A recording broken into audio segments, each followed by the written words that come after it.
Olá, meu caro internauta, muito bom dia, muito boa tarde a você que está aí depois do final de semana, né? Deu para dar uma relaxada, para dar uma aliviada, para começar a semana com todo o gás. Aliás, essa semana vai começar, vai ser pela metade, né? Que dia 15 é feriado, vai cair na quinta-feira, no meio da semana, aquele feriado bom por um lado e complicado por outro, porque fica a sexta-feira imprensada, que a gente vem trabalhar pensando já é no sábado, né? Eu gostava como era antigamente, quando era segunda-feira ou na sexta-feira, feriado. Você pegava logo o feriadão. Mas tudo bem, que venha a quinta-feira e que venha uma semana de muita luz, muita paz, muita alegria para você, para toda a sua família. Enfim, que seja de realizações, né, gente? Muita calma e suave na nave, como falam, não é? Pois é, essa segunda-feira, hoje deve ter muita gente, já começaram desde ontem, né? Pensando no Enem, muita gente nem foi fazer a prova, porque depois do domingo retrasado já viu que não dava, já falou assim, ó, já entrega os pontos, deixa pro próximo ano. Outros fizeram, arriscaram, já deve estar pensando, caramba, o negócio foi feio, né? Pois é, mas tenha fé, meu amigo, tenha fé e continue. Não desista, tá bom? Não fique naquela geração do neném, que nem estuda e nem trabalha, tá? Faça alguma coisa. E por falar em estudo, e por falar em trabalho, por falar em pesquisa, por falar em educação, hoje eu tô aqui, olha, vocês veem que hoje a minha bancada tá cheia, né? Pois é, galera. Essa galera toda que tá aqui é do curso de pós-graduação da Unir, em Geografia. Vieram aqui conversar conosco, falar sobre uma experiência muito interessante que eles estão fazendo junto ao povo Caxarari. Caxarari, você não conhecia e eu muito pouco também. Então vieram aqui falar sobre a experiência, é um povo indígena, vive na fronteira entre Rondônia, Amazonas e o Acre, tá? As experiências que fizeram, foram lá, passaram alguns dias com o pessoal e assim, vale a pena, afinal de contas. Ao seu público. Vamos conversar sobre pesquisa, sobre cultura, sobre o nosso povo, né? Ainda mais no período que nós estamos vivendo, que a cultura, tá, na minha opinião, está tão ameaçada, né? A informação está tão ameaçada. Vamos dar uma refrescada nisso aí, né? Eu trabalho, Ivan, com a perspectiva sempre de valorização da condição humana.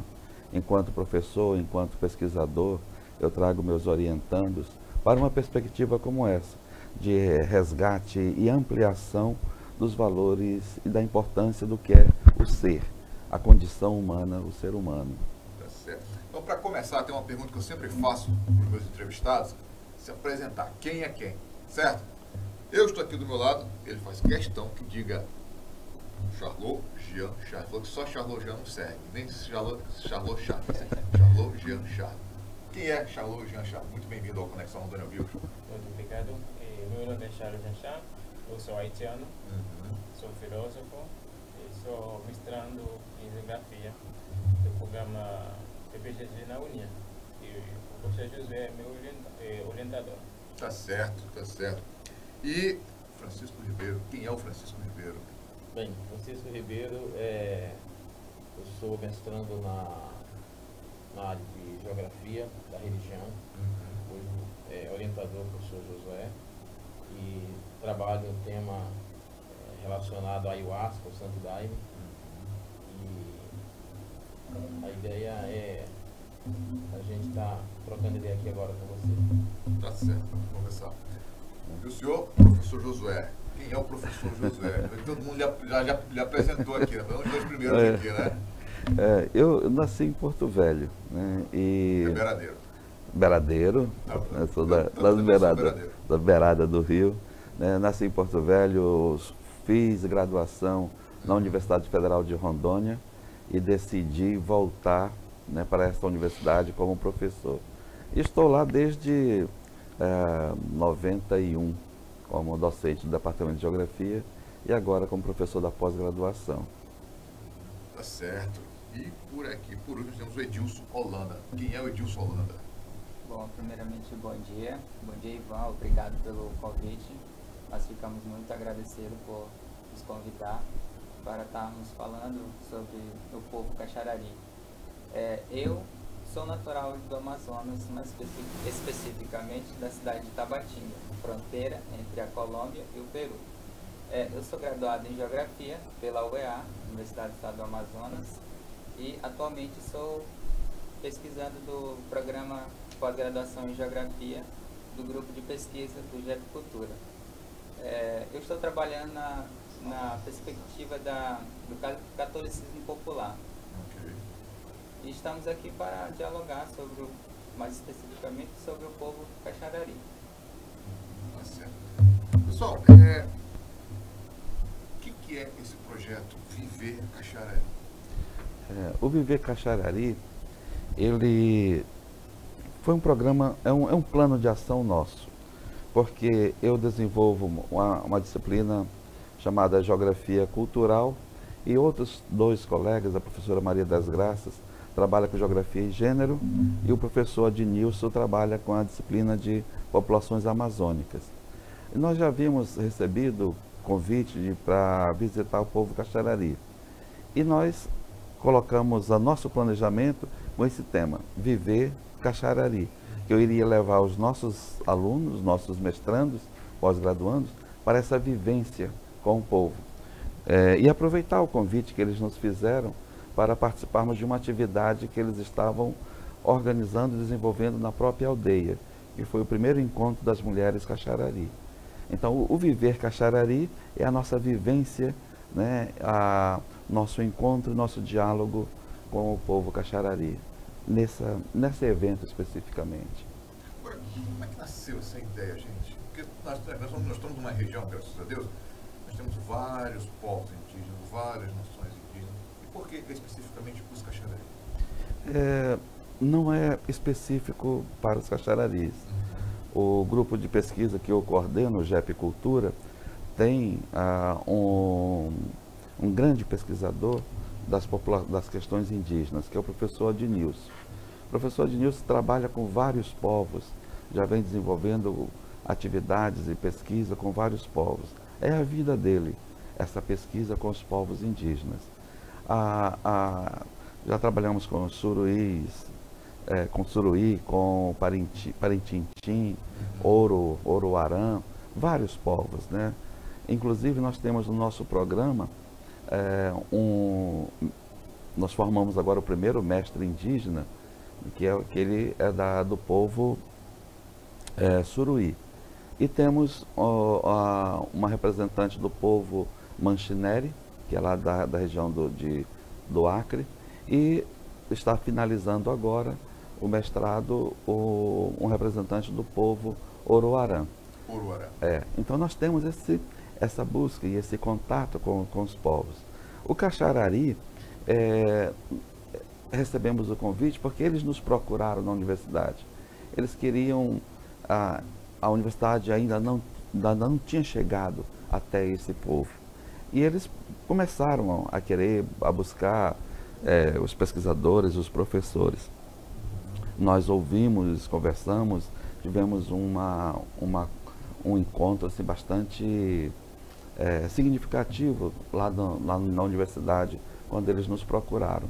E o início dessa conversa foi nós aceitarmos assistir o evento Primeiro Encontro de Mulher Caxarari. Então foi o nosso primeiro encontro, acho que da Universidade de Rondônia, né, com esse povo, né, de diálogos, de conversa. Foi um evento bastante importante, muito bonito, muito bem organizado e fomos extremamente bem recebidos. Que bom. Agora, o povo Caxarari, eu falei, vocês me informaram que eles vivem na região do Amazonas, na fronteira Amazonas, Rondônia e Acre, é isso? Isso. E são quantas aldeias e qual a população?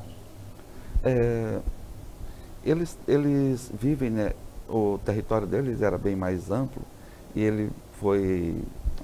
como está acontecendo com todas as tribos indígenas, está diminuindo, né? Diminuiu bastante, mas eles se dividem em 9 aldeias. Né? E eles estavam reunidos nesse evento, as mulheres, né? E tratando dos problemas que elas enfrentam, discutindo entre elas as alternativas. Porque é interessante, Ivan, quando a nossa forma de trabalhar não é uma forma de intervenção, dizer ao indígena o que ele deve fazer. Né? Nós conversamos com eles, ouvimos, né? E tratamos com eles das alternativas que são possíveis de agir. né? Mas sempre com uma forma de muito respeito e de diálogo. Nós não temos a resposta e nem vamos fazer por eles, mas nós estamos juntos, né? Então, trabalhando, discutindo ideias, mostrando se tal plano, qual é a amplitude, como é que nós podemos aprimorar tais ideias. E isso, as mulheres nesse evento tiveram uma assessoria muito boa, porque estava presente a professora Maria das Graças com um grupo de pesquisa dela, que tem trabalhado com a questão de gênero, a condição da mulher na sociedade, e vem desenvolvendo bastante pesquisa com o tema da mulher indígena. Você é haitiano? Sou. O que mais te chamou a atenção nesse projeto, ou nessa experiência que você teve junto com o Caxaré? Bem, como eu falei, minha pesquisa tem a ver com a imigração haitiana, em Porto Velho, levando em consideração a sua língua, a sua religião, o vodou, que muitas pessoas não conhecem o que é o vodou. Então, fazendo uma relação com essa pesquisa de campo, me dá mais condição de seguir valorizando mais a cultura. Porque muitas pessoas pensam que tem uma cultura superior a que outra cultura, mas na verdade não é. Porque temos que valorizar tanto a nossa cultura e a cultura dos demais. Lá nesses 3 dias que passei lá, na oficina que eu aprendi com os jovens, o que me chama a atenção é que a maneira como eles veem a natureza. Porque para eles, a natureza precisa ter um cuidado especial. Porque a nossa vida aqui no planeta não será possível se não damos condição, se não procuramos entender melhor tudo que está ao nosso redor. Então, valorizam muito isso, porque eles valorizam a natureza, porque eles, assim, alguns falam, tanto o rio, as árvores, os animais, tem uma ligação muito forte com a existência deles para nós. Então a natureza é o centro da vida deles. Isso. Aí não tem como destruir o que eles têm. Ao destruir essas coisas, então está destruindo a vida deles. E o importante é que eles não se veem fora da natureza. Nós pensamos assim, existe a sociedade e existe a natureza. Essa é uma ideia que para eles não faz sentido. Como que o ser humano possa estar em alguma situação fora, ou distante ou desconectado da natureza. Eles se veem como natureza. Francisco, você trabalha essa questão religiosa. Sim. Né?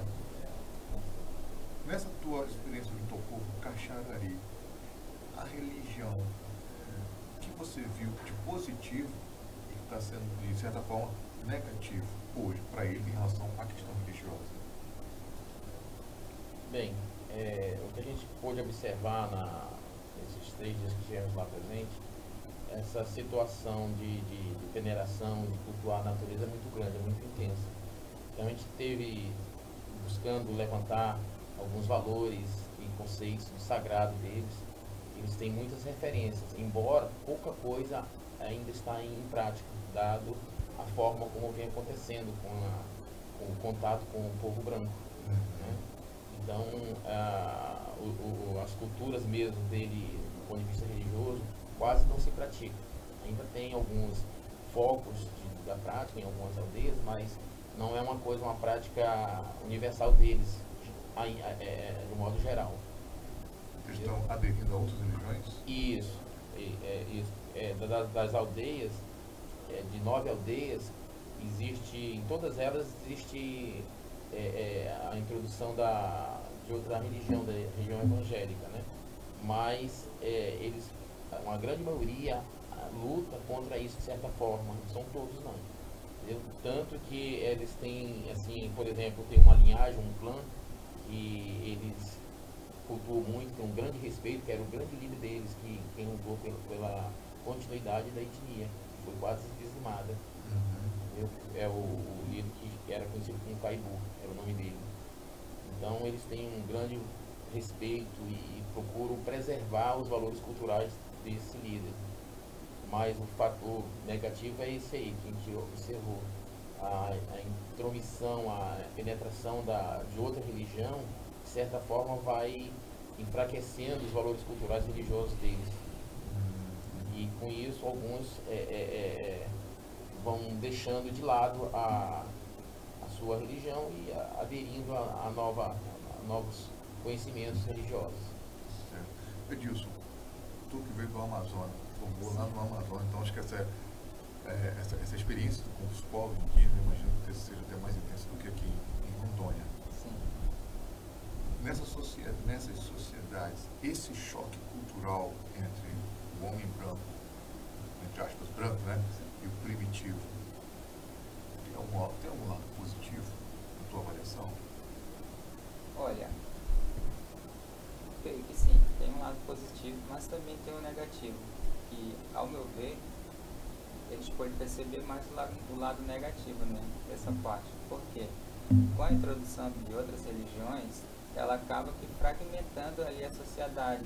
Então aí, uns ficam a favor da religião, outros não. Aí, então acaba que tendo uma briga entre eles, por causa da religião. Mais especificamente na religião que o Francisco comentou. Mas no catolicismo, os católicos, eles quase que não fragmentam a sociedade, os cacharari. Por quê? Porque eles não impõem muitas coisas. Já a religião que você falou? Evangélica. Isso, a evangélica, ela fragmenta muito a sociedade, impondo certos limites, e isso acaba que tendo um ponto negativo, né? E o que eu, assim, percebi lá, e que eu tinha pensado antes, que a religião católica, ela vem para beneficiar um pouco a sociedade deles. E o que eu achava que os pajés, eles estavam sumindo, eu achava que era por causa da religião. Mas não. Um líder falou que é pelo povo que está adentrando, por exemplo, os médicos. Então, os pajés tinham poder de cura, né? E isso foi sumido, foi deixando mais de lado por causa da medicina que foi adentrando a sociedade deles. Então eu achei que tem assim um ponto positivo, mas também tem um ponto negativo. Professor, o Estado dá um apoio a essas comunidades ou não? Elas praticamente vivem por conta? Porque eu trabalho na FUNAI, mas a FUNAI diz que, pelo menos a Casa do Índio aqui em Porto Velho, ali próximo ao estádio, é uma vergonha aquilo ali, né? E como é essa relação do Estado em relação a esses povos indígenas? O Estado tem políticas públicas com o indígena. O que nós podemos analisar é que talvez não sejam as políticas ideais e as políticas necessárias a esse povo para que eles mantenham a sua estrutura social, seus valores, né, a sua condição de vida, né, e o seu bem viver. Eles precisam de muito pouco, na verdade, e eu penso que é muito pouco porque são itens muito identificáveis. Eles precisam de terra, a garantia de suas terras, né, e precisam que seja dado as condições de acesso à saúde, né, que na condição de vida deles é bem complicado, é difícil. Deixa eu exemplificar melhor. Como o Edilson estava falando, anteriormente ao contato, o pajé, ele fazia essa ponte entre o indivíduo e a divindade. E a divindade dizia para ele, olha, cure esse indivíduo com tais e tais rituais, ervas, materiais. E ele pegava, fazia, e isso resolvia o problema, né? Então eles tinham um controle dos problemas que eles vivenciavam, sejam os problemas na área de saúde, na área da solução de conflitos entre eles, né? A guerra e o combate é parte dessa estrutura, nós só podemos vê-la dentro de sua lógica, né? E então o pajé, ele realmente era respeitado, né, porque ele tinha esse contato com os deuses e resolvia essa parte de intermediação dos problemas. Quando chega o contato, toda essa estrutura muda, né? São novas doenças que o pajé não tem possibilidade não tem tempo para analisar, para encontrar uma resposta. E são problemas de saúde, são doenças avassaladoras, né? Uma gripe no início do contato matava a tribo toda. Em 30, 40 dias, estava todo 90% mortos. Como que o pajé ia agir para resolver esse problema? Os indígenas, nesse momento, eles olham para o pajé e exigem uma resposta, né? Não tem, né? E ele não tem essa resposta. Alguns povos vão dizer assim, o pajé nos traiu. O pajé, ele não tem mais essa ligação com os deuses. Então, para que serve o pajé, né? Então, o pajé, nesses processos, foi deixado de lado, desacreditado e acusado de traição, né? Eu não consegui curar. Por não conseguir curar. Alguns povos mataram os seus pajés, né? Se você é um traidor do nosso povo, você morre. Morreu, né? Outro processo que o pajé vai enfrentar não só esse desacreditar devido à sua falta de contato com a divindade, mas a inserção de outras formas de entender a relação com o divino. Que aí chegam as religiões, tanto a católica quanto a protestante, que vão dizer assim, olha, o que você acreditava, isso não vale nada, porque o que vale são os nossos deuses. E eles querem um Deus poderoso. E esse Deus poderoso agia no momento de necessidade, e diz assim, olha, está aqui, tome o remédio e faça e reze uma prece, né? E aí então eles melhoravam e esse Deus é poderoso, né? Então já deixavam de lado e o pajé ia ficando de lado. E aí, nesse processo todo, essas novas inserções religiosas vão dizer assim, olha, o teu pajé, ele é representante do demônio.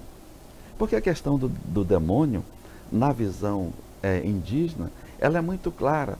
Não como nós entendemos a questão maniqueísta entre Deus e o diabo. Mas para os povos indígenas, há as forças que prejudicam, que são negativas, que elas estão ali, são os espíritos do mal, é o Aninga, né, que persegue, que era preciso que o pajé chegasse e espantasse esses espíritos maus. Então muda, há um conflito muito grande na forma de pensar toda a questão de vida. E quem vai pagar primeiro com a vida é o pajé. Os indígenas, no caso que eu ali, a questão da religião, o Deus, no caso, seriam os elementos da natureza, não é isso? Sim, porque nós entendemos a forma dentro de uma matriz de entendimento judaica cristã, né? Em que nessa matriz de entendimento vai ocorrer uma outra matriz, mas ela vai paralela, mas é diferente, digamos que é um entendimento científico. A matriz judaica cristã vai dizer que nós somos originários de Adão e Eva, que é a forma do criacionismo, né? E nesse aspecto, nós acreditamos, nós temos a nossa crença, nós temos essa origem e não admitimos uma outra forma de pensar, né? Nós dividimos tudo como entendemos o mundo, o que é a natureza, o que é a sociedade, o que são os valores, está tudo dividido. Para o indígena, não. Para o indígena não há nenhum problema em que ele seja originário de uma grande rocha. Vários povos têm o seu local sagrado de onde saiu o povo. Eles saíram por força da divindade de dentro de uma rocha. Na nossa racionalidade, assim, olha, ele nasceu de um mineral. Não é possível Nós não admitimos, não é possível. Mas para ele não. Inclusive, de modo geral, caracterizando a condição, o modo de vida indígena, isso ele não consegue compreender como nós compartimentamos tudo. Porque eles não conseguem entender a possibilidade de emenda. Mas nós também não fazemos essa emenda. Nós imaginamos que ela é possível, mas quando você começa a questionar, ela continua fragmentada. E essa fragmentação, ela tem um objetivo político, né, histórico, etc. No caso do povo Caxari, uma coisa que eu percebi muito, essa crença que ele citou da pedra, que eles são originários da pedra, eles têm que são originários de animais. Né? São originários da onça, tem a turma que é da onça, tem a turma que é do papagaio, tem outros animais, mas esses dois são os mais falados. Por exemplo, tem um clã que é do Caibu, todos eles são da onça, originários da onça, filho da onça. E outros papagaios? O papagaio é um outro clã. Eles têm o mito dessa criação, como que a onça, em um determinado tempo e espaço, que é mágico, né? Nós não vamos encontrá-lo cronologicamente, mas dentro de uma concepção de tempo mágico, como que essa onça vai dar origem àquele clã. E a partir dali, eles continuam. Mas nós não estamos falando de pais, avós, bisavós. Nós estamos falando de muito tempo. Nessa narrativa mítica, está levando uns 500, 600 ou mais anos, né? Mas a narrativa é essa, porque os antigos, ao contato com a onça dentro de um processo faz nascer o indígena. E o fantástico, quer dizer, o especial de tudo isso é que quando nós observamos várias narrativas de origem desses povos, muitas dessas narrativas, ao nascer o índio, nasce o branco também, junto. Mas a nossa narrativa de criação jamais iria admitir que o índio também está presente, o indígena está presente nessa origem, nesse processo criativo. No nosso processo criativo não está incluso o índio, o negro, né? O asiático, né? Veja como é, numa palavra que é popular, como é tenso esse tema. Eu fico imaginando, gente, aí a gente, até me perdoe se foi uma comparação muito rasa, digamos assim, quando tem aquela música que o Renato Russo fala, como pode um Deus ao mesmo tempo ser três? Imagina que para um indígena, um pouco essa noção, como é que ele vai entender que esse Deus, no caso branco, o nosso Deus, ele é três pessoas em uma, né? E esse choque é uma coisa que outra vez eu fico tentando, às vezes eu penso sobre isso, tipo, como o indígena, porque na minha opinião, faz muito mais sentido, sem querer desmerecer com todas as suas religiões, mas faz muito mais sentido você pensar que um Deus é o sol, é a lua, é a água, é o vento, é o verde da floresta. Não é? Não faz muito mais sentido esse Deus? Está mais próximo da gente, e que é o Deus que muitas religiões, que muitas tribos indígenas acreditam, povos indígenas acreditam, não é? Que faz sentido, que é o Deus que você está vendo, é o Deus que te dá o poder. É do que esse Deus que você fala assim, creio em Deus, mas esse Deus não existe, ele está onipresente ao mesmo tempo, como, né? O que é interessante a se observar desta nossa experiência com o povo Caxarari é que ele é um povo que crê, né? A crença que ele tem na divindade, ela não pode ser entendida, né, por um outro, né, como mentira, inverdade ou tolice, né?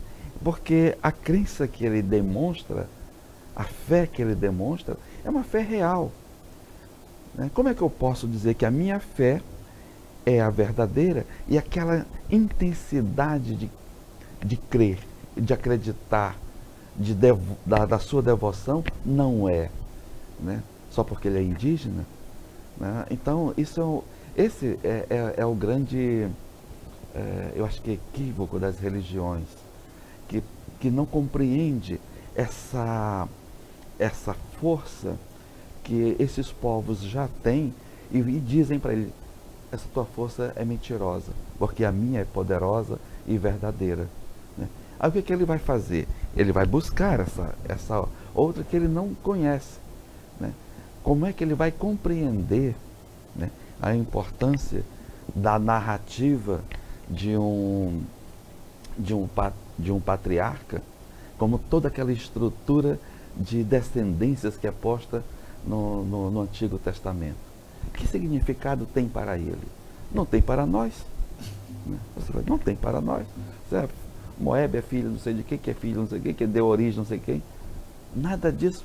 Porque quando nós vamos verificar, eu entendo que no princípio dessa narrativa, ele está me mostrando que há uma formação das tribos de Judá, né? Que vai formar o povo de Israel, né? Que vai definir um Deus que é único, que vai enfrentar deuses que são múltiplos, que são os deuses egípcios, que são posteriormente os deuses das outras civilizações gregas e romanas, que são deuses múltiplos, né? Que atuam em todo o espaço e tempo que o indivíduo está relacionado e que dá expectativa para ele de pós-vida. Né? Quando você adota essa concepção do Deus único e não compreende as possibilidades, as necessidades que nós temos de entendimento da vida, a questão da pós-vida, ela é muito instável, dolorosa, incerta e causa sofrimento. E causa... nós nos fechamos em medos, em temores. Né? Mas os outros povos não têm medo da morte. Porque para o indígena, a vida se processa antes, durante e depois do uso do corpo. Porque os seus ancestrais estão presentes com ele no dia a dia, dizendo para ele o que são seus valores, né? Dizendo para eles da grande conexão que há com o divino. Os ancestrais não os abandonam como os nossos nos abandonam. Interessante essa concepção. Agora, gente, avançando um pouco mais, no caso, Edilson, essas sociedades, essas tribos caxararenses, elas são matriarcal ou patriarcal? Qual o poder da mulher nessas tribos? Olha, que nós podemos perceber lá, ela é patriarcal, porque quem tem o maior poder de tomar decisões é o homem, não a mulher. E a mulher, ela tem limites dentro da comunidade. Tem certas coisas que ela não pode fazer, tem outras que ela pode. Já o homem, ele tem certos limites também, mas não tanto quanto as mulheres. Né? O que a gente pode perceber lá? Então, por exemplo, a mulher, ela não pode caçar. Quem pode caçar é só o homem. A mulher, ela pode pescar, mas não tanto quanto o homem. Na questão da coleta, porque eles são coletores ainda, né? Trabalham com a castanha e tal. E esse papel, ele está imbricado entre o homem e a mulher. Então, esse povo, ele é mais patriarcal. Entendido? Interessante isso. Mas, pelo que vocês me contaram antes, tem algumas tribos que são as mulheres que comandam, não tem? Sim. Tem duas talvez. Mas por que nesse caso são as mulheres que comandam e não os homens? Porque como ela é patriarcal, então o filho, que era o sucessor mais velho, que tem aquela coisa mais velha, o primogênito, aquela coisa, né? O primogênito, ela era da vez, a pessoa da vez. É isso aí. Ela tem duas aldeias que são lideradas por mulheres. Então, independente do sexo, ele respeita a hierarquia. Respeita a hierarquia. Okay. E buscando a narrativa em busca do que seria o sagrado para eles, uma coisa que hoje eles não fazem, não praticam mais, por não ter mais pajé, que confia assim, tem uns até que se dizem pajé, que sabe, mas eles não têm segurança, não têm confiança num trabalho de pagelância. Eles têm uma coisa que eles têm com o sagrado, é uma planta que tem um fruto e que eles fazem um chá. E esse chá, eles tomam, chamam-se, a planta chama cupá. E essa planta, uma vez, ela é permitida somente para homens, crianças e mulheres não tomam. E esse chá que eles aplicam, né, eles usam, propicia uma expansão consciencial. E nessa hora é onde eles fazem alguns trabalhos, alguns contatos com as entidades que vão orientá-los a fazer a cura, ou dar uma orientação para alguém, ou dizer que tem que casar, ou dizer que não é para casar. Então, só que hoje está em desuso. Ainda tem planta lá, tem uma tribo que tem um protótipozinho lá, um pezinho da planta. Eu fui pessoalmente ver a planta, mas não pratico mais esse ritual do cupá. Então, essa planta, o cupá, ela não é mais produzida, ou ela não é mais... Não, ela foi plantada lá, tinha 3 pés, 2 morreram e ainda preserva-se um. Mas ele não é mais uma coisa de cultural, que todo mundo tem um pé de cupá, não. Só tem uma tribo que tem um pé de cupá. Então só tem um pé de cupá entre as 6 tribos? Entre as 9. Entre as 9 tribos tem um. Só tem um. É. Isso porque é de interesse de da liderança. E principalmente porque são rituais, né? E rituais não pode ser feito por qualquer um. É preciso ser feito por alguém iniciado. No caso seria o pajé. Não tem pajé, não tem quem diga para eles como fazer, qual é o significado, né, do fazer. Né? E o respeito que eles têm por essa planta é uma coisa sagrada para eles. É tão grande que é respeito. Ele não quer fazer como o professor está falando, que qualquer um fazia. Até porque o pajé que fazia a aplicação, o uso do cupá, a pessoa estava num processo de efeito do cupá, né, num transe. De repente a coisa estava descambando para uma coisa assim, mas ele chegava e cortava o efeito na hora, o pajé tinha esse poder. Então hoje eles não é mais, a cultura deles não pratica mais isso aí, mas eles cultuam isso como uma coisa sagrada, assim como o túmulo do Caibu, que é a grande liderança que preservou a etnia. E tem outros são menos falados, mas também foram igual o Caibu, só que esse Caibu, tanto que existe 6 aldeias que é da linhagem do Caibu e as outras 3 que são da linhagem dos outros 2. Só, infelizmente, tem questão do tempo, mas existe alguma pergunta?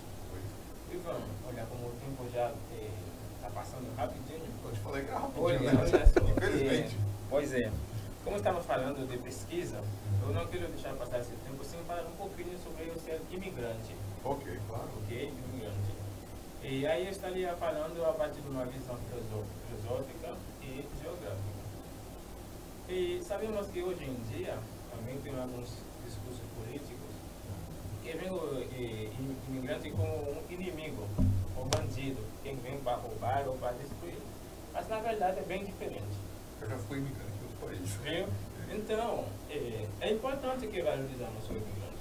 Claro, a diversidade é o que nós crescemos na diversidade, né? Porque o imigrante vem, não é simplesmente que está trabalhando, ele vem procurar uma melhor condição de vida, mas ele trabalha, ele aluga a casa, ele paga impostos.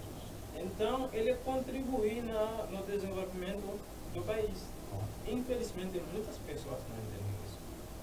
Falando da cultura, temos muitas coisas para aprender dos imigrantes. E essa relação da cultura, como você falou aí, isso para mim é muito enriquecedor. Porque eu, sendo haitiano, estou aqui agora na cultura brasileira e fazendo essa experiência a mais, então minha cultura é mais abrangente que antes dessa experiência. Olha que a gente que não conhece os nossos povos indígenas, né? Entendeu? Então, valorizando a pessoa em si, você aprende melhor da cultura, aí vem religião, vem língua. Até hoje em dia, muitas pessoas não valorizam a língua do outro. Eu estou aqui, para mim é uma riqueza poder falar do português. Porque a falar a língua de vocês, eu entro no mundo de vocês. Eu valorizo o que você é. Entende? Então, o recado seria isso, que temos que valorizar o imigrante. Além disso que estamos na natureza, também temos esse cuidado, não é simplesmente com as coisas, mas também com o outro. A outra pessoa que está ao nosso redor. E nós passamos a existir porque temos outra pessoa ao nosso redor. Não tem como falar se não tem ninguém aqui que está ouvindo. Por exemplo, esse programa aí, temos certeza que tem um público assistindo. Então tem essa relação, entende? Essa relação que existe.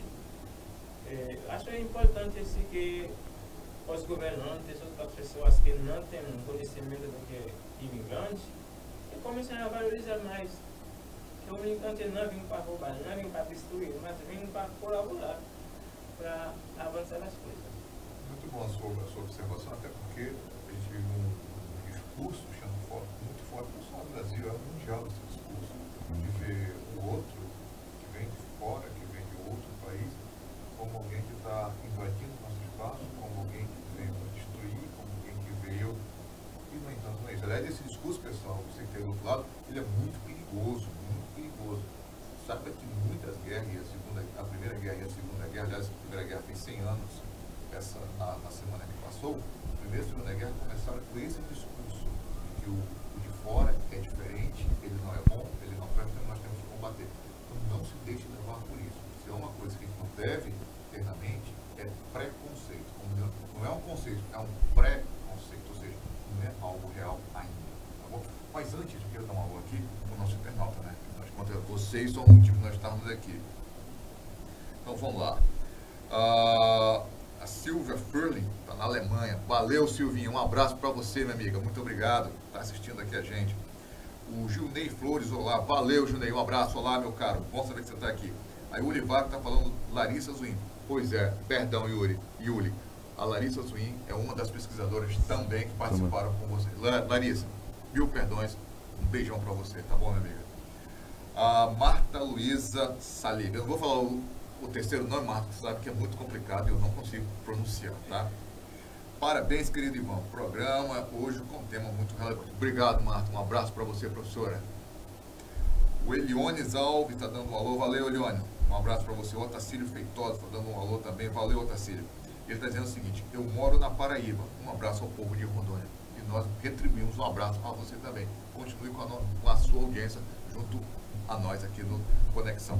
Pessoal, para começar, para finalizar, aliás, eu gostaria que você deixasse o seu recado aos nossos internautas e, é claro, mostrando assim, a necessidade, o interesse de se conhecer mais esses povos indígenas e como fazer para poder fazer o mestrado de geografia. Obrigado mais uma vez pela oportunidade, foi um prazer estar aqui e agradecer a todos que entraram em contato, que assistiram. Veja, o programa de mestrado em geografia, ele está com o edital em aberto. Né? Eu acho que ele encerra hoje as inscrições para mestrado e doutorado. Mas é verificar a pós-graduação UNI em geografia e você tem todas as informações do programa.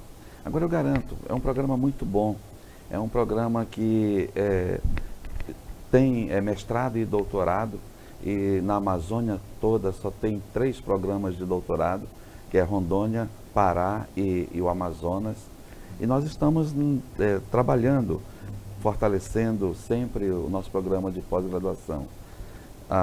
Acho que o recado, eu penso que sou uma pessoa otimista enquanto indivíduo, enquanto cidadão, enquanto pesquisador. Eu acredito que aprimorando as relações humanas é o caminho para a felicidade. E não estou falando bobagem, porque felicidade e amor são conceitos que finalmente passaram a ter interesse dentro da análise da ciência. Né? Tem muitos autores, filósofos que tratam disso. Então, eu acho que é um caminho. Esse é o meu caminho e eu trabalho assim com os meus orientandos. E obrigado. Então, Ivan, muito obrigado pelo convite. E o recado que eu quero deixar é que não importa a cor da pele da pessoa. Todas as pessoas precisam ter respeito. Tudo que está a serviço da vida, temos que levar em frente. E tudo isso será possível na educação. Então, eu convido todo mundo a valorizar a educação. Um povo sem educação não vai para frente. Com certeza. Você vai estar. Vande, quero agradecer o convite de participar deste programa, de audiência. E dizer que com essa experiência na etnia Caxaraí, a gente pode ter a certeza de afirmar que a humildade, a simplicidade, como inclusive eles receberam uma extrema recepção, receptividade, carinho, foi muito grande. Então, a gente amar o próximo, respeitar, sermos solidários, entendeu? Isso é muito importante. Então, este é o meu recado. Certo. E você, meu caro Edilson? Ficamos muito felizes e agradecidos com o convite, por estar participando aqui. Agradecer ao público aí que nos assistiu, né? Claro. E o recado que eu gostaria de deixar aqui é o seguinte. Sei que cada um tem a sua cultura, tem seu jeito de viver, de ver a cultura do outro, mas acredito que não temos que ter um preconceito antes de conhecer a cultura do outro. Nós temos que respeitá-lo. Então, respeitando um ao outro, a gente podemos chegar a uma conclusão que temos que ser felizes, respeitando, dialogando, conhecendo o próximo. É isso. Tá certo. Já você, meu caro internauta, eu faço das palavras aqui, palavras das minhas, muito obrigado pelo teu apoio, muito obrigado pelo teu carinho. E a gente aqui, quero deixar já de antemão com vocês, e que as portas estão abertas quando tiverem outra experiência para conversar conosco como essa. A verdade é que essa daqui a gente falou, mas não falou tudo, que são alguns pontos que eu queria muito ter abordado, mas infelizmente a gente viu na questão do tempo. Mas com certeza teremos outras oportunidades, tá bom, gente? Muito obrigado. E antes de terminar, só dar um alô aqui, que é a Marcele Pereira, da Unir, com essa Marcele, a vice-reitora, muito bom e parabéns. Beleza? Marcele, obrigado, um beijão pra você e tudo de bom também. Olha, sucesso aquele Festival de Cultura da semana passada, hein? Muito bom, espero que se repita todos os anos, precisa, tá bom? E a você, meu caro internauta, eu te deixo aquele abração fraterno, te desejo uma semana de muita luz, muita paz, muita saúde e muito equilíbrio também, tá bom? Um abraço e até amanhã, com certeza.